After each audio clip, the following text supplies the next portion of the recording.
From lip-syncing scandals to fake pregnancy rumors, Beyonce's reputation has been under a microscope. One video destroyed it all. Let's take a closer look at the moments that have tarnished her halo. Beyonce's rise to fame began at a young age. We all remember her hit R&B group Destiny's Child that her father and ex-manager Matthew Knowles created back in the 90s. That skyrocketed Beyonce into stardom. So who would have thought that with her wide range of exceptional vocal talents that she would ever be caught lip syncing, right? I certainly didn't, and I know millions of others didn't. So that's exactly what happened though, and not only did it happen, but it happened at President Barack Obama's second inauguration in 2013. Beyonce was invited to perform the national anthem, being the Star-Spangled Banner, which would be watched by millions of people around the world, no biggie. Now, many assumed at first, of course, that she was in fact singing live. However, it was later revealed that Beyonce had lip-synced the entire performance, actually singing along to the pre-recorded track of the anthem. Now, the news sparked a heated debate, with some critics accusing Beyonce of being dishonest and lacking integrity, while others defended her, saying that the cold weather and technical issues made it necessary to use a pre-recorded track. Now, according to the Marine Corps band, the decision to use a pre-recorded track was actually made like minutes before the performance. Beyonce also said that she had sung along to the track to ensure that the performance was flawless. Now, when she admitted that she had lip synced, the singer said she's a perfectionist and wanted her performance for Barack Obama to be a memorable one. Now, she called the day emotional, and she went on to say, "I practiced until my feet bleed, and I did not have time to rehearse with the orchestra. Due to no proper sound check, I did not feel comfortable taking a risk. It was about the president and the inauguration, and I wanted to make him and my country proud. So I decided to sing along with my pre-recorded track," which is very common in the music industry, and I'm very proud of my performance. So, to be fair, and to her defense, the Star-Spangled Banner is notoriously difficult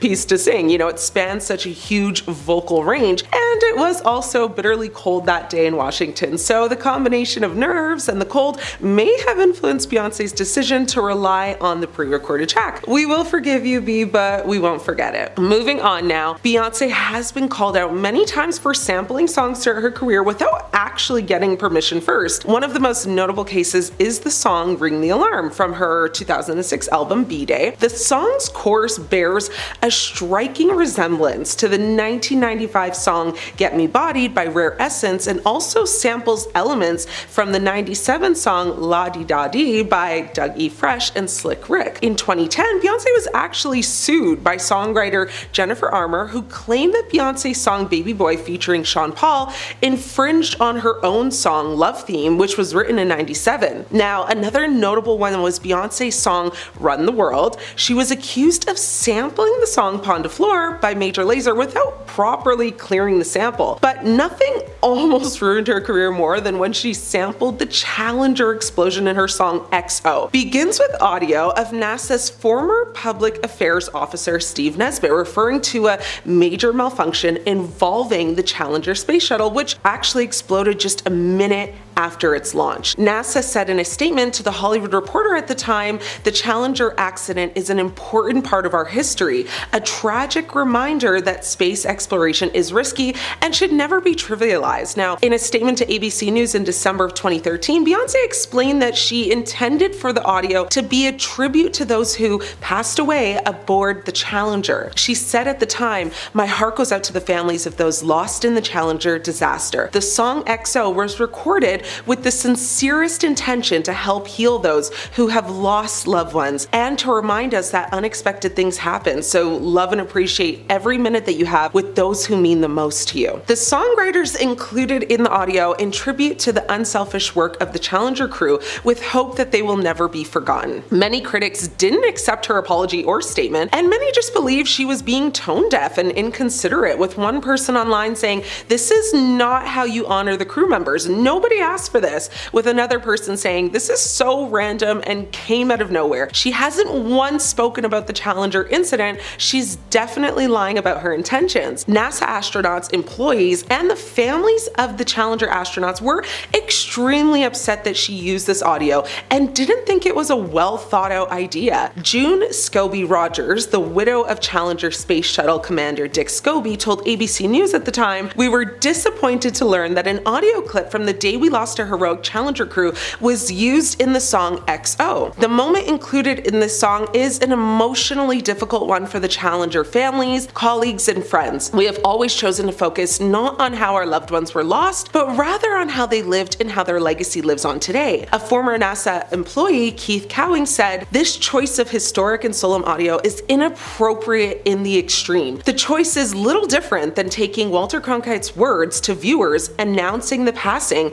of President Kennedy or 911 calls from attacks and using them for shock value in a pop tune." Beyonce has never spoken out about this since, and because it caused such a media frenzy, people were not only upset about it, of course, but also ready to cancel her completely. It gave a vibe that she was using tragedy to sell records. Next up, we have Bumpgate. When Beyonce was pregnant with daughter Blue Ivy Carter, who will someday likely take over the world, rumors began spreading that 1, she faked her pregnancy with a prosthetic belly, and 2, had enlisted a surrogate to carry the child. A video that went absolutely viral overnight caused such chaos. The rumor mill went into overdrive when a video of Beyonce's high-definition interview with Australian's Sunday Night HD surfaced online, and honestly, it would have been a rather forgettable chat were it not for one moment at the start of the sit-down when a very pregnant Beyonce took a seat and her bump, well, took a break. When she sits down, you can actually see her stomach deflating, crumpling, and folding in on itself, however you want to describe it. Stills and slow-mos of the seemingly disappearing bumps circulated by the dozens, and conspiracy theories around as to the curious behavior of her baby bump. Was Beyonce wearing different size bellies to throw off the press as to how far along she was? Had she and Jay Z gone the surrogate route and her seemingly deflating baby bump proved it, or was it something else entirely? Beyonce's publicist Yvette Noel Schur was quick to shut down the conspiracy theories of the masses, telling E! News that sites and rumors suggesting that Jay Z's better half is wearing a prosthetic or otherwise faking her baby bump are foolish. Beyonce addressed it only once, saying, "That was crazy. It wasn't hurtful. It was just crazy. Where did they come up with this?" Now, Wendy Williams discussed the incident on her talk show and actually had 2 of her staff members who were pregnant at the time, with one of them being due like the same month as Beyonce, sit down in very similar dresses to see if their belly, or I guess fabric, folded in the same way. Both did not, and so that also drew a lot of attention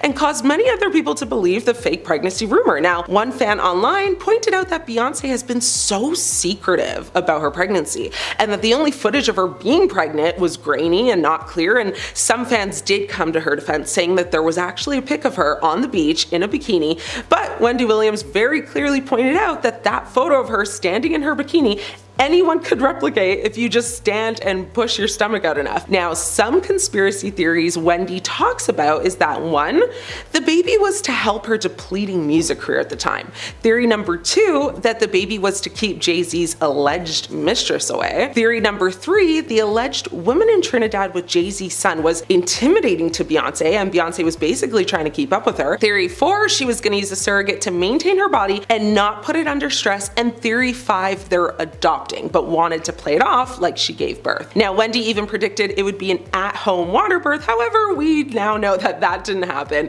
as Blue Ivy was born at Lenox Hill Hospital in Manhattan, New York on January 7th, 2012. Can you blame Beyonce for keeping her love life under wraps? When Oprah asked her about her relationship with Jay Z in a 2013 interview, Beyonce politely declined to comment, but was she hiding secrets about their relationship? 3 years later, she would go on to release her album Lemonade, which revealed the ups and downs of their marriage with hidden messages to decode. References to women he's worked with that came with allegations of infidelity, the emotional turmoil Beyonce endured, and her personal growth through it. The entire album's theme is love, betrayal, and healing. It just exposed so many aspects of her personal life that had fans talking about it even till this day. We know Beyonce and Jay Z are the epitome of a power couple ever since their coupling in 2001, it's hard to mention one without the other, despite their individual successes in the music industry. Although the two began appearing alongside each other at events, suddenly launching their relationship to the public, they never really shared a lot of details about their blossoming romance. Everyone knew that Beyonce and Jay Z were kindling a romance. However, Beyonce wanted to keep some things private as she started to become a household name, which included her relationship with Jay Z, and that first became really evident in a 2003 interview on The Oprah Show. During the show, Oprah asked the then 22-year-old Beyonce about the rumors that were going around about her and then 37-year-old Jay Z dating. Although the question was in the form of a statement, Oprah's tone was looking for confirmation from Beyonce. Beyonce appeared reluctant at Oprah's matter-of-fact inquiry, but eventually replied with a simple yeah. However,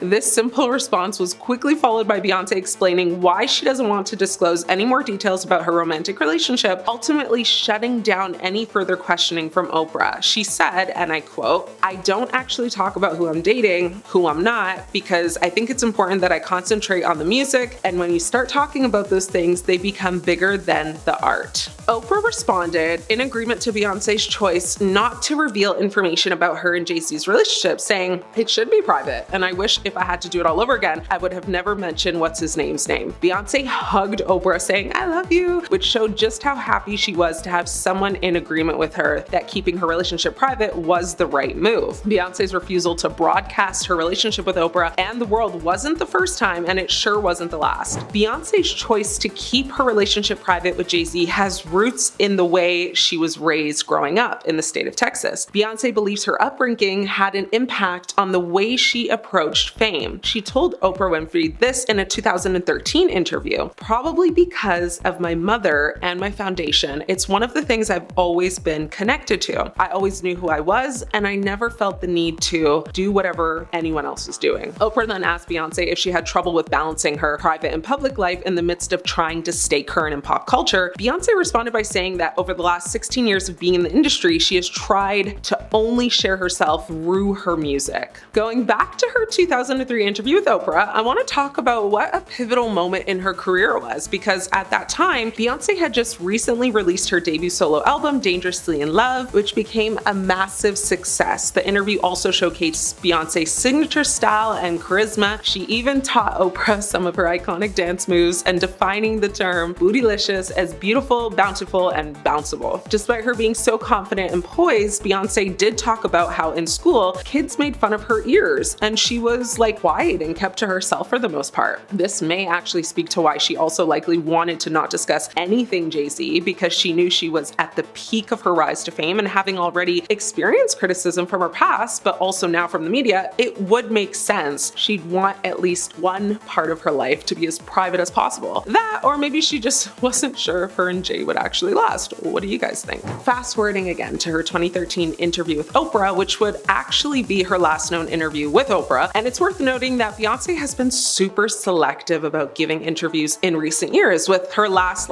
major interview being with Vogue in 2018. But in this 2013 one with Oprah, she opened up about her documentary Beyonce, Life is But a Dream, and her daughter Blue Ivy. She shared her thoughts on motherhood, marriage, and her experience thus far with fame. She again, though, discussed her decision to keep her personal life private still. And in a part of the interview, Oprah talks about how Beyonce balances being a fierce, independent woman, but also a woman who loves and adores her man. Beyonce responds by saying, "Absolutely, and I would not be the woman I am if I did not go home to that man, and it gives me such a foundation." Oprah asked how Jay Z helps her, and Beyonce simply said, "On so many levels." She then proceeds to say they were friends first for about a year and a half before they went on any dates, and it's that foundation that is so important in any relationship. She then says it's so important to have someone that you just like, and wait for it, someone who is also honest. Now that's quite an interesting thing for her to say, the honest part, because it is reported that some sources suggest he cheated on her as early as 2001, which is when they first started dating, and then of course rumors of Jay Z's infidelity surfaced again in 2013, and then of course the elevator incident in 2014. So rumors of infidelity just keep coming up, and if this interview had happened post 2016 Lemonade, I wonder what Beyonce would have to say. I wonder how different the questions would be, and I wonder if she'd still consider Jay Z to be an honest man. But hey, thinking on it, that is probably why she hasn't done many interviews interviews lately because everyone would want to know her thoughts, and it's likely that every interviewer would be questioning her about the elevator incident, her lyrics in Lemonade, and all of the allegations against Jay Z, like his alleged affair with TV reality star Casey Cohen back in 2014, his inappropriate relationship with Rachel Roy, his other alleged affair with Rita Ora, and let's not forget all the rumors about his secret relationship with Rihanna. And yeah, we know Jay Z has since apologized for his infidelity, stating that he had to survive and shut down all emotions, which led to his decision to cheat. But that's not who we really want to hear from though, is it? We want to know Beyonce's take on all of this. Wouldn't you love to be a fly on their wall in their house? Lastly, I want to briefly explore her last big interview with Vogue, because despite having so many years off from doing interviews, she made a point to actually do one with Vogue in 2020. And her intentions for wanting to do so is because she wanted to announce to the world that she's slowing down. She went on the record saying, "I've absolutely changed this year.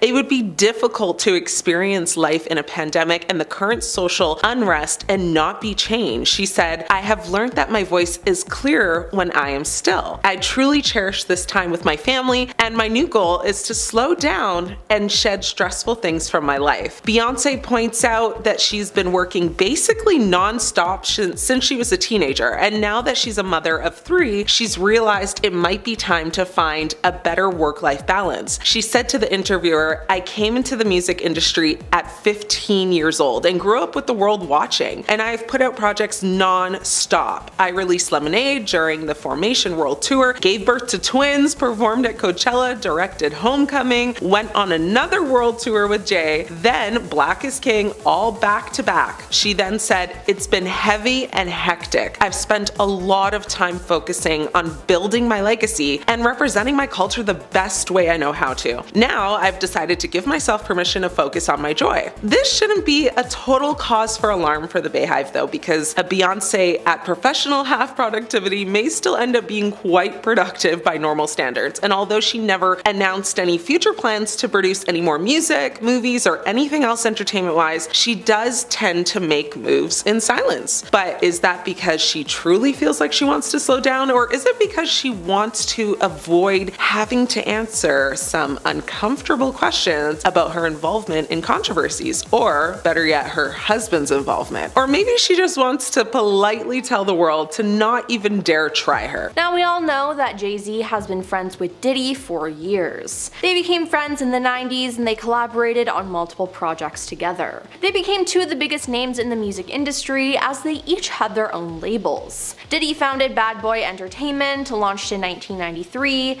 and Jay Z's Rockefeller Records, founded a year later. Now surprisingly though, there was no rivalry among the two rappers, who remained supportive of each other's work. Now from there, their bond just grew. After a photo of Diddy and Jay Z chatting it up during his birthday party was showcased at the Rock and Roll of Hip Hop exhibition, Diddy opened up about his friendship with the fellow rapper and said, "That was one of my birthday parties and I was just telling him I appreciate him coming." He further added he was on tour and he flew in private after one of his shows just to come to the party, then he had to fly back out. "I was just telling him how much I appreciate it and how much I value our friendship. People see us as competitors and different icons in the hip hop game, but that was just a moment of two black brothers telling each other how much they appreciate each other." Their bond was strong, and Jay Z even got Beyonce involved in the friendship. Now the power couple would be seen at a bunch of Diddy's parties, where they would even debut some of their new music there. I mean, in the past couple of years, they were still praising each other in the public, as Diddy was honored with a Lifetime Achievement Award at the 2022 BET Awards. Jay Z paid a special tribute to him with a video.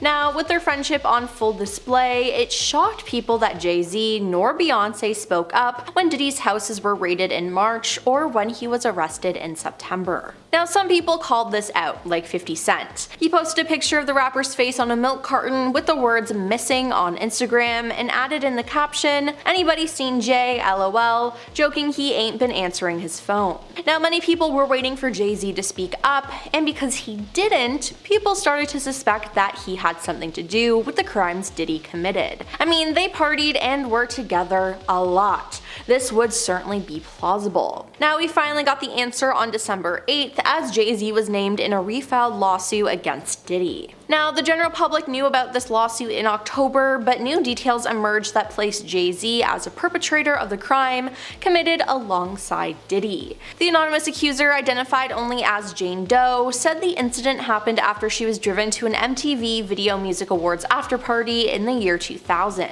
After the awards, she was driven to a White House where she had to sign an NDA. There, she said she was offered a drink that made her feel woozy, lightheaded, and it felt like she needed to lie down, so she went into a room to rest. Shortly afterwards, the suit says Diddy and Jay Z entered the room, with Diddy saying, "You're ready to party." That's when she alleges she was taken advantage of by both men, while an unnamed female celebrity watched. Now, could that female celebrity be Beyonce? Just maybe. Now, after the alleged incident, the suit says Jane Doe grabbed her clothes and left. She made her way to a gas station where she called her father. Now, this sounds extremely real, as a former party planner for Diddy, who worked for him during 2004 and 2005 and wished to remain anonymous, spoke to some news outlets about the disgraced musicians' parties. They stated that women attending these parties were subjected to weight checks. We would do a weigh-in if necessary. The girls had to be young and hot, so I always had a scale nearby in case I needed to make sure. The number was 140 pounds, but if a girl was really tall, there was a little bit of discretion involved, said the planner, adding that the other requirements included no flab, no cellulite, not overly pierced or tattooed, and no short hair. Now, seems like this Jane Doe fit the description of exactly what Diddy wanted. It was also revealed that Diddy would make people sign NDAs to attend his parties. A document released showed that guests were issued strict rules on discussing Diddy, his associates, and any activities or individuals present at his events. The NDA reportedly forbade guests from sharing any information about Diddy, his family members, current or former partners, or friends. Now, under the agreement, attendees were restricted from taking photos, filming, or recording anything at these events without his written consent. Now, something that makes these NDAs quite unique is that it's enforceable for either 70 years or the artist's lifetime plus an additional 20 years, whichever is longer. Now, this is a duration that is far exceeding standard NDAs. Now, Jay Z was actually spotted the day after the lawsuit was filed. Jay attended the premiere of a movie with Beyonce where their daughter Blue Ivy voiced one of the characters. It was the first time Jay Z had been spotted in public since the accusations, and sources with direct knowledge told the Post that before the allegations, it was rumored that Jay Z and Beyonce were not planning on going to the premiere. However, they appear to have a change of heart after the lawsuit. Beyonce forced Jay Z to go to the premiere last night, an insider told DailyMail.com. They're working with a crisis specialist who's advising them on how to handle this. Beyonce believes that the best way is to face it head on.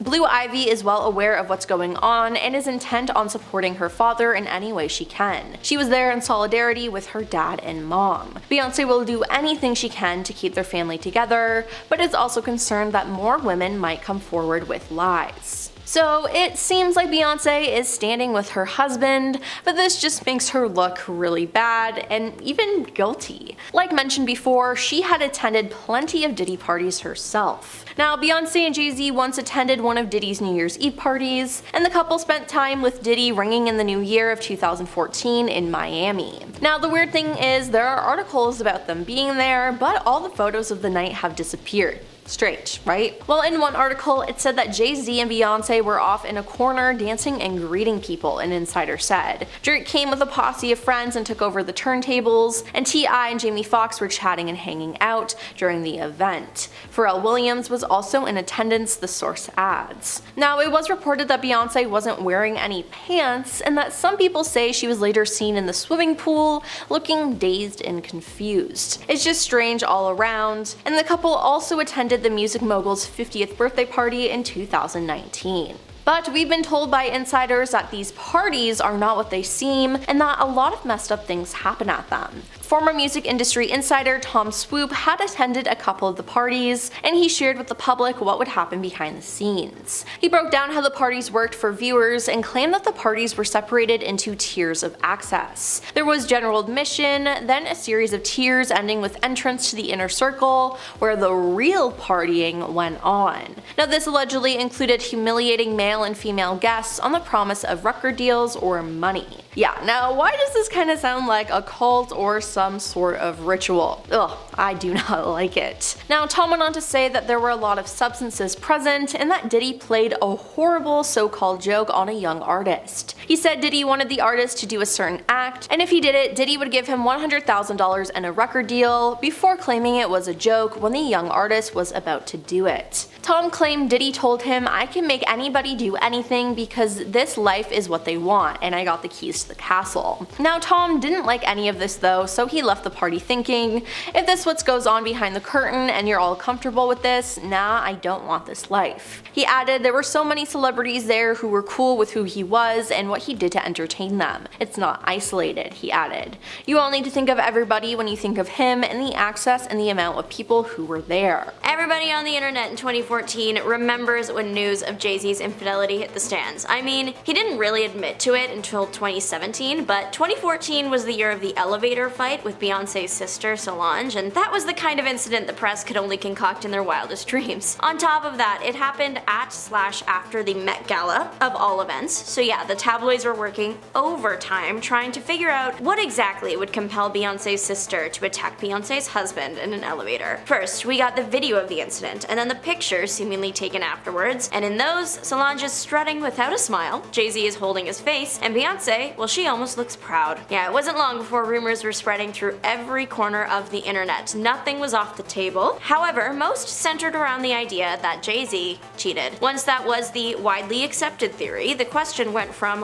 why to who. I mean, I guess there was still a why. Why would you ever cheat on Beyonce? But pretty soon people wanted to know who Jay-Z allegedly cheated with. Beyonce left clues on her 2016 album Lemonade when she sang about Becky with the good hair, and one woman ended up seemingly confessing on her social media shortly after, Rachel Roy. Roy decided to post a photo with the caption, "Good hair, don't care," and it has baffled people ever since, because she deleted it shortly after and said in a statement that she wasn't the mistress and the post was just a joke. But that's like the worst prank ever. Why would you want people to think, even for a second, that you are the person that Jay-Z cheated on Beyonce with? Beyonce's fanbase, especially at this time, was ruthless. Why would you ever want the Bayhive in your comment section like that? Also, if she was the girl, why would you post that in a proud way about that kind of thing? Anyways, she later said that she wasn't Becky with the good hair, but her Instagram post, it did some damage. People still think she was the mistress even almost 10 years later. Of course, she mustn't be confused with Rachel Ray, because that did happen. Poor Miss Rachel Ray probably woke up in the morning more confused than she ever had been. But it wasn't Rachel Ray, it was Rachel Roy. While Rachel Roy is the internet's top suspect as Jay-Z's mistress, that doesn't mean she was the only one accused. Rita Ora was another popular choice. She was signed to Jay-Z's label in 2008, so she did know the man personally, but the big thing was she had posted a Snapchat of herself in a lemon bathing suit, which everyone thought was shade towards Lemonade the album. Plus, in the photo that made the rounds online, she was wearing a necklace with a letter J. That does look bad. However, Ora was later asked about this in an interview, and she insists that the necklace was actually an R. She claims that someone like photoshopped the J, or it was just like a small R flipped around and it just looked like a J in that way. And when you look at other photos of her, pictures where she's wearing the necklace,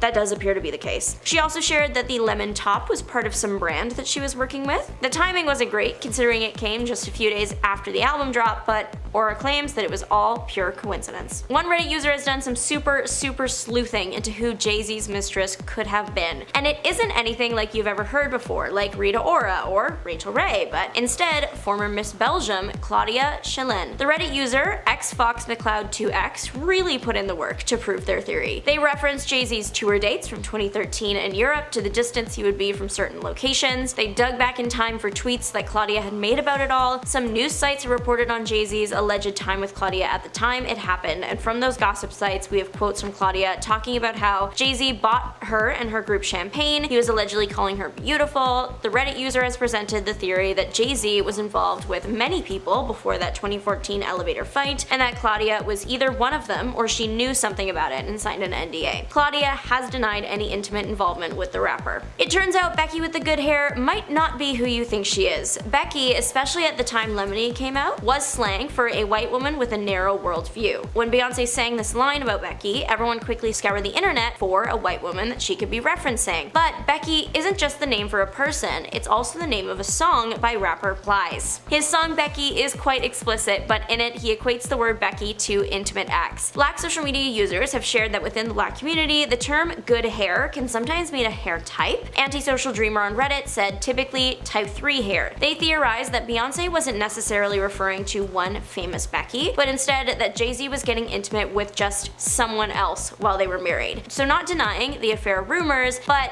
just that she wasn't being specific about the person and instead about the act that that person would have performed. A Jay Z cover-up conspiracy has taken online forums by storm. The theory suggests that Jay Z and Beyonce named their daughter to cover up one of Jay Z's past relationships. Yeah, so Jay Z dated music artist Blue Cantrell in 2001. They didn't date very long, but it was long enough that people caught wind of them being together. You might notice that Cantrell and Jay Z's daughter, they share a first name. They're spelled differently, but they sound the same. People think that it's a little bit odd to have a daughter with the same name as an alleged ex, so a conspiracy was born from it, of course. Why do people think Jay Z and Beyonce wanted to bury Cantrell? Well, at the time she was involved with Jay Z, he was starting to get involved with Beyonce. Then an interview came out a couple years later when Cantrell claimed that she still had a crush on Jay Z and didn't care who he was dating. She wouldn't make the first move, but if he made one, she wouldn't turn him down kind of deal. That wouldn't be a nice thing to hear about the person you're in a relationship with, but also this interview didn't go big. It was a random bonus feature on some random DVD, so there is a chance that Beyonce and Jay Z never even saw it. So it seems like an extreme overreaction to bury someone over a crush. The true meaning of Blue's name, it comes from a nickname the family had given her over the pregnancy, Blueberry. You probably heard about Jay Z's accusation alongside Sean Diddy Combs, but if you haven't, basically one of the cases against Diddy just added Jay Z as the second of 3 people that intimately harmed them when they were young. The case against Jay Z was later dismissed, and the third person is actually still a mystery, but this lawsuit came out right around when the new live-action Lion King movie, starring Jay Z's daughter, came out last year. So there was a lot of press around it. Sources claimed that Beyonce and Jay Z were in crisis mode over the accusation at the time. It wasn't a great moment for the couple because the victim was so young. Then he was being pictured out with his daughter, and then people were bringing up that Beyonce was very young when she met and married him, the age gap, it was messy. Now that Jay Z's case has been dismissed, the latest connection he has to Diddy is that he was mentioned as witnesses just in a separate incident. One online theory suggests that Jay Z once pierced someone over a past girlfriend, Charlie Baltimore. The drama of it all. About 25-ish years ago, Jay Z was arrested at a club after he poked someone that allegedly leaked his album. Album leaks are a big deal today, but they clearly meant more back then since Jay Z was ready to send someone to the hospital over it. Or was he? The theory is that both him and the leaker were involved with the same woman, Charlie Baltimore. So the incident was allegedly less about the music and more about romance. Of course, the only thing that is true 100% about this whole thing is that Jay Z did get arrested that night, but the official reason for that arrest is all speculation. Carmen Bryant has claimed to have had a 9-year affair with Jay Z. Now, this isn't recent. She isn't Becky with the good hair. It was actually all revealed in 2006. She claims that she got involved with Jay Z while dating another rapper, Nas. She was a finance officer for a company related to Jay Z's company. She claims her affair with him went from 1995 to 2004. She further claimed that she got pregnant during that affair and that it was Jay Z's child. Unfortunately, she did miscarry, but later on she did have other kids. They were not Jay Z's kids. It happened later. Jay Z actually supposedly rapped about getting intimate with her and then leaving the remnants in one of her kids' car seats. She apparently lost respect for him after that one, and I don't blame her. Never before seen footage of Sean Diddy Combs slapping Jay Z on stage in a strange resurfaced video from 2007 has come to light recently, and fans are speculating about the real nature of their friendship. While Diddy prepares to defend himself against multiple allegations, this video has resurfaced, showing the rapper slapping Jay Z on stage at Screamfest. Now, during Screamfest in 2007, the two rappers took the stage with 50 Cent, T.I., and Kanye West. Now, the group performed some of the biggest hit songs from the time, including West's Can't Tell Me Nothing and 50 Cent's I Got Money, or I Get Money. Just before Jay Z started performing Numb/Encore, Diddy was seen running around the stage. Now, as the music began, Diddy forcefully slapped Jay Z on his behind twice. Now, at the time, Jay Z didn't seem to care as he turned around and held up his diamond chains, while no one paid any mind to the gesture at the time. Again, the interaction has gone viral since Diddy's arrest. Now, once an ex-user reposted the video, many quickly commented, of course. One person said, "Nah, a grown man slapping another grown man's behind?" Another person added, "This did not age well." Someone else pointed out he tried blocking the first slap, but Diddy was bold and came for seconds. While many believe Diddy's actions to be inappropriate, others defended the incident somehow. Now, the head-scratching moment was pushed into the spotlight again after 50 Cent posted on his Instagram amid his feud with Combs. The post, of course, has since been deleted, so you can't see it, but fans were quick to react to the footage, as one person on X said, "This is disturbing," and another person added, "I wish I was Beyonce's lawyer because he's gonna be the winner once the divorce is settled." Another user reacted saying, "Diddy spanking Jay Z live at a concert caught me by surprise." As a critic claimed, Diddy is a predator. The clip has been brought up again after Jay Z was accused of essaying a young person alongside Combs at an MTV after party in 2000. In the lawsuit, the alleged victim said she took a drink at an after party which made her feel woozy and lightheaded, making her need to go lie down. Now, she said she laid down in what appeared to be an empty bedroom until Combs, Jay Z, and an unnamed female celebrity entered the room. The filing reads, Combs aggressively approached plaintiff with a crazed look in his eyes, grabbed her, and said, "You are ready to party." The accuser said Combs threw her towards a wall, leading her to fall, then grabbed her again and threw her on the bed. The victim alleges Jay Z then stripped her down as she grew more and more disoriented and held her down as he essayed her, while Combs and the female watched. The filing notes that after Jay Z finished, he stepped back towards the wall. Now, Combs then stepped forward and essayed the plaintiff while Carter and Celebrity B allegedly watched. Now, Jay Z was quick to deny the allegations on his Rock Nation Instagram, saying, "These allegations are so heinous in nature that I implore you to file a criminal complaint, not a civil one. Whomever would commit such a crime against a minor should be locked away. Would you not agree?" These alleged victims would deserve real justice if that were the case. He also mentioned, his family, saying, "My only heartbreak is for my family. My wife and I will have to sit our children down, one of whom is at the age where her friends will surely see the press and ask questions about the nature of these claims and explain the cruelty and greed of people." So while Combs has also denied the allegations, he remains at Brooklyn's Metropolitan Detention Center awaiting trial on charges, for conspiracy, fraud, coercion, transportation to engage in illegal activities. And due to these previous shock allegations, he has pleaded, of course, not guilty, but he has been denied bail 3 times. Now, before these allegations surfaced, the two men were friends, and collaborated on several projects and have supported one another's careers. They've also openly praised each other in the past. Their friendship and working relationship date back to 1997 when they collaborated on each other's albums following the passing of their friend and rapper Biggie Smalls. When Biggie passed, Biggie was signed to Diddy's record label, and he had already collaborated on Jay Z's first album, Reasonable Doubt. Jay Z and Beyonce were linked in 2001 when he was 33 and she was 19. Now, during that time, the pair regularly mingled with Diddy at Hollywood events. Less than a decade after collaborating with Jay Z, Diddy joined forces with Beyonce on her 2003 hit single Summertime. Now, the rest, as we know, is history. The two joined forces on other hit singles, and of course, Jay Z and Beyonce would go on to date, marry, and have children. Beyonce is being accused of lying about her age. There have been several moments that have made people question whether or not Beyonce is lying about her age. Beyonce's dad and former manager Matthew Knowles has seemingly added to the speculation that the singer has been lying about her age. Theories suggesting Bey is actually older than we thought have been floating around for some time, but in an interview, Matthew appears to have made the revelation that his daughter is not actually the age we've been led to believe. Chatting to The Breakfast Club on America's 104 104.5 Radio, Matthew said, "We signed to Daryl Simmons, who was partners with L.A. Reid and Babyface. These guys had this competitiveness.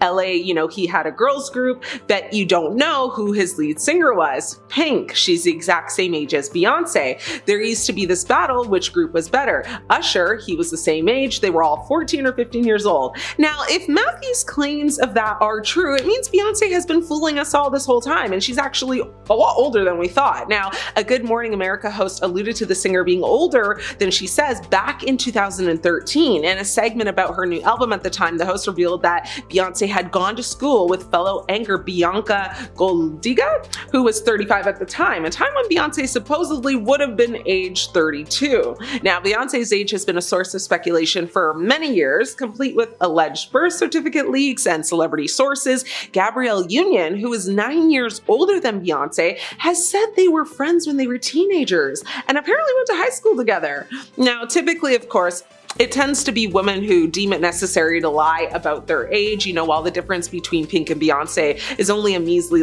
2 years or so. But, by the time you're closing down on 50, those years matter more. Messing with the numbers early on makes it a lot easier to simply stop at 43 and refuse to age any further. It's as if, as a performer, if you reach 50, you'd stop being considered for shows or concerts, which, let's be honest, that's not true in today's day and age because, example, take J-Lo, she's in her 50s and still performing.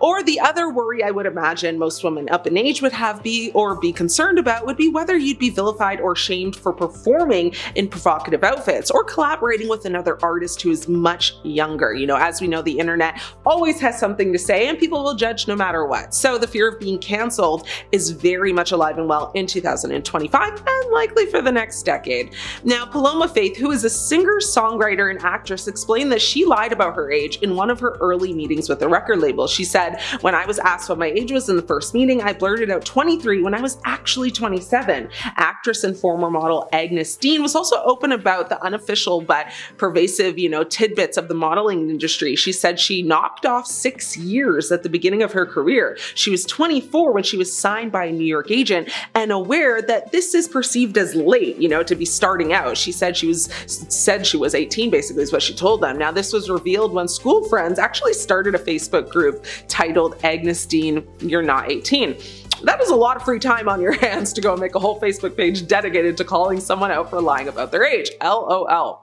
Let's talk about the footage that took the internet by storm. This footage wasn't seen until, well, it was, but it's worth mentioning in case you've never heard about it. This would be the rumors that Beyonce faked her pregnancy with Blue Ivy. Fake bump or not, the bizarre speculation over Beyonce's pregnancy only highlights the weird world of celebrity births. Now, Beyonce continues to this day to say those fake pregnancy rumors that set the internet on fire were just crazy. She went on the record to say, "Where did they come up with this?" Fans fell into a tizzy when her stomach allegedly folded while sitting down on Australian TV, spurring rumors that she wasn't actually pregnant.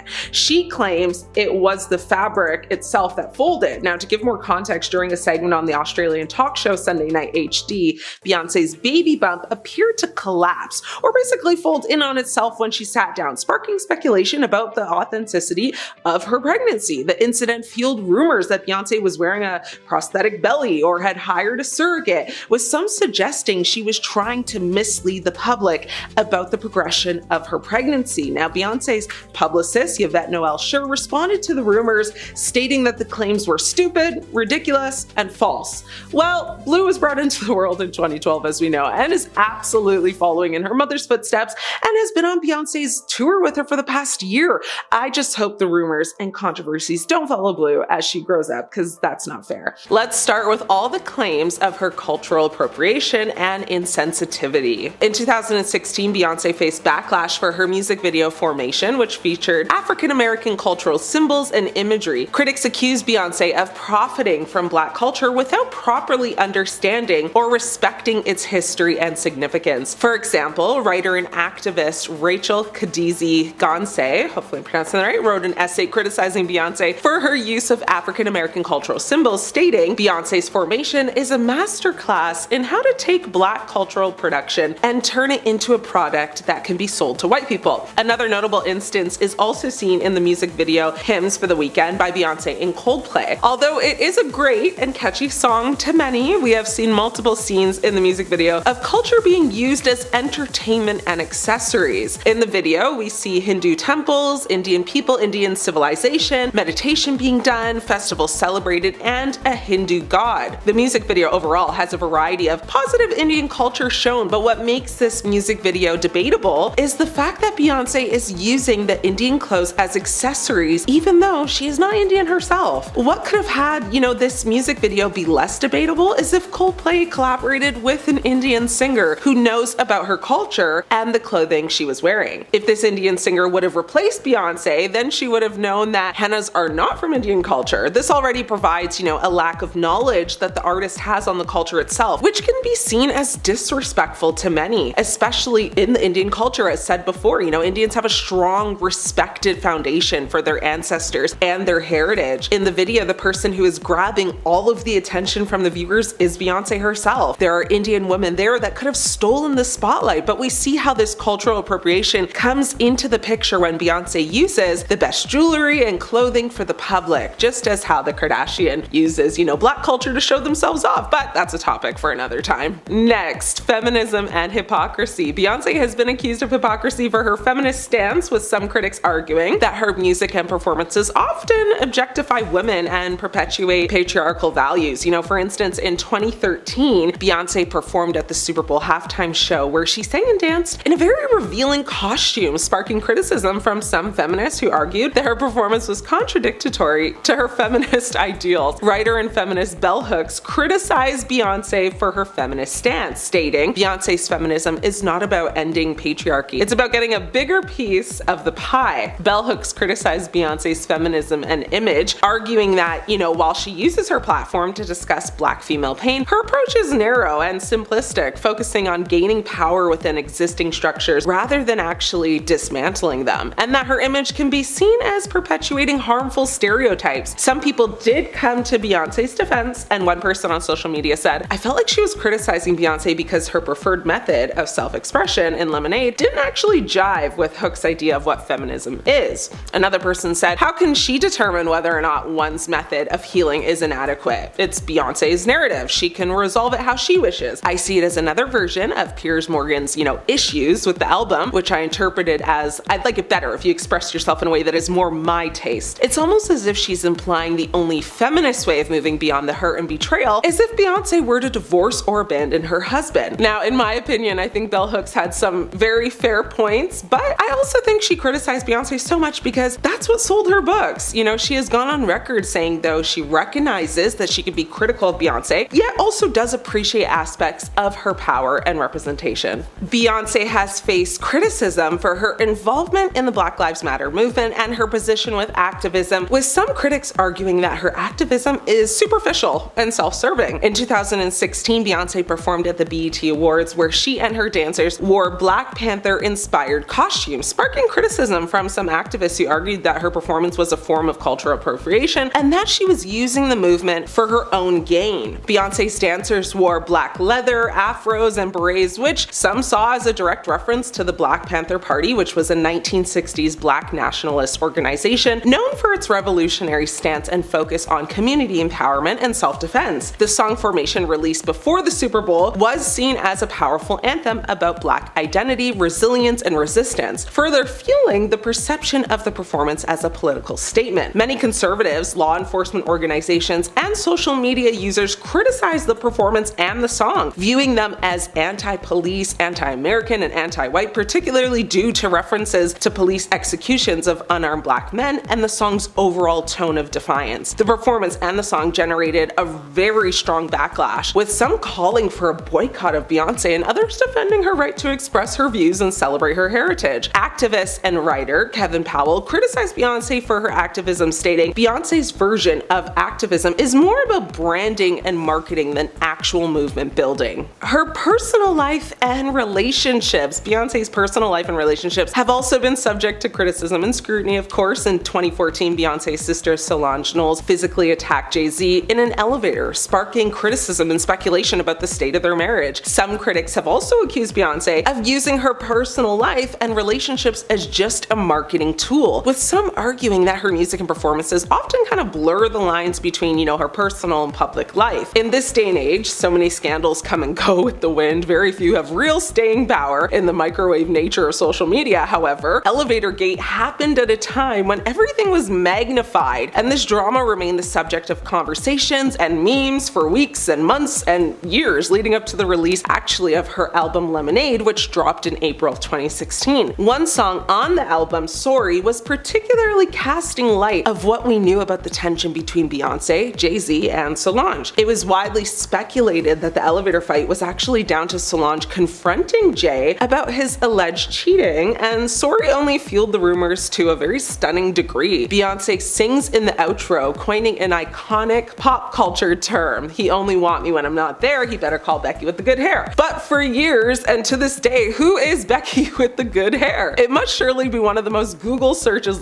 ever. Various female celebrities found themselves subjected to rumors that they could be Jay-Z's mistress, with Rihanna being a rumor, Rita Ora, and Rachel Roy among those who were at the center of this speculation. However, most denied it and distanced themselves from the scandal, leaving the identity of Becky a mystery to this day. According to an insider, Becky actually doesn't really exist, and Becky was just a combination of women. Music industry politics and controversy. Beyonce has faced criticism for her music industry politics and controversies, with some critics arguing that she has used her power and influence to sabotage other artists and further her own career. Back in 2014, Beyonce faced backlash for her surprise album release, which some argued was a deliberate attempt to overshadow other artists and dominate the music industry. Some critics have also accused Beyonce of using her connections in the music industry and influence to silence critics and suppress dissent. Now, for example, in 2016, Beyonce's team was accused of trying to silence critics who were speaking out against her music and performances. Beyonce's venture into country music, particularly her recent album Cowboy Carter, her album and performances sparked such a debate about her, countryness and whether a pop star could authentically cross into that genre. Some country radio stations initially refused to even play Beyonce's country songs, citing that they were just not country enough, which raised questions about systemic exclusion of Black artists in country music. That's not the only album, though, that received a ton of criticism. Her Renaissance album did as well. Singer Robin Stone found out that her 90s house hit Show Me Love was sampled on Break My Soul, the lead single from Beyonce's album Renaissance, and at the same time as everyone else, she found that out. As the performer rather, than the writer and producer of the song, her approval wasn't actually required to clear its use, nor does she receive any income from it. So while Stone sees the nod as a compliment and proof of, her 30-year relevancy, it also brings up old wounds. The writers of the song, Alan George and Fred McFarlane, never gave her proper credit. She said, "That first note is mine. The ad-libs are all mine. I added flavor to it. They've been eating at my table, and I've been feeding their families for well over 30 years. Stone isn't the only artist, though, startled by the use of their music on Renaissance. Beyonce removed an interpolation, a kind of sampling that sees song excerpts, re-recorded and often reworked. That comes from Khaleesi's 2003 hit Milkshake from the song Energy, after the latter publicly criticized Beyonce for not having the common decency just to let her know that she was using it. As Khaleesi explained, the situation rehashed an alleged dispute with the track's credited songwriters Pharrell Williams and Chad Hugo of the Neptunes, who she claims swindled her out of publishing rights for the two albums they made together. The discourse around Renaissance has opened up questions about the politics of sampling in modern pop. Today, sampling is a huge business. In the credits for the 16-track on Renaissance, there are nods to 17 other songs. Beyonce has tried pretty hard lately to stay out of the spotlight, and so aside from her recent country album Grammy win, not much new has happened to keep her on this hate train. But haters are gonna hate, right? Are you team Beyonce right now? Or would you like to see less of her in 2025? Let me know.